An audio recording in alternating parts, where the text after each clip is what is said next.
দর্শক এবারে জানাবো এক নজরে দৈনিক পত্রিকার শিরোনাম। আর এটা ওইটা না, কাপড় ধোয়ার একটাই সলিউশন, চাকা অল ইন ওয়ান।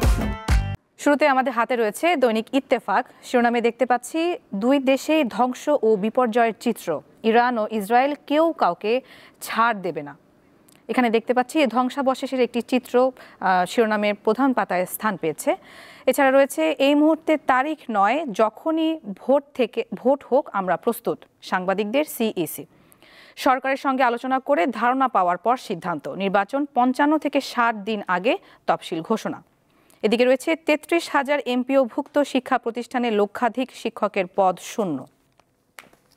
এরপর রয়েছে দৈনিক যুগান্তর। শিরোনাম বিভীষিকাময় রাত পার করল ইরান ইসরায়েল, পাল্টাপাল্টি হামলায় দুই দেশ।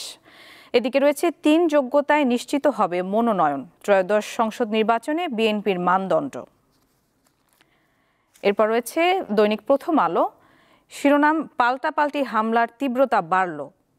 এদিকে রয়েছে যখনই নির্বাচন হোক প্রস্তুত থাকবে নির্বাচন কমিশন। আরেকটি শিরোনামে রয়েছে এসএসসিতে অনুপস্থিতির বড় কারণ বাল্যবিবাহ, এই বিষয়ে একটি প্রতিবেদন প্রকাশ পেয়েছে।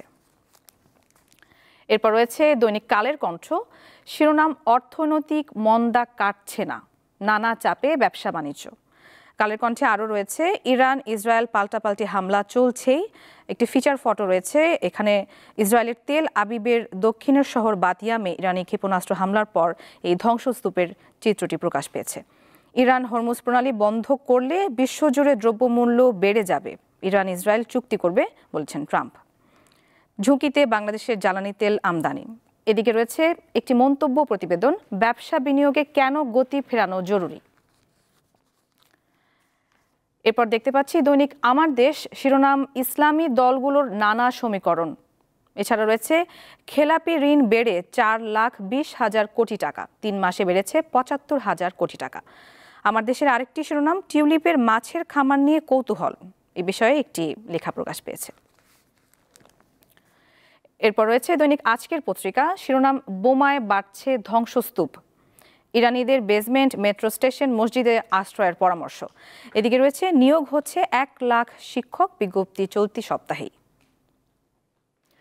দর্শক দেখে নিলাম আজকের দৈনিক পত্রিকার শিরোনামগুলো।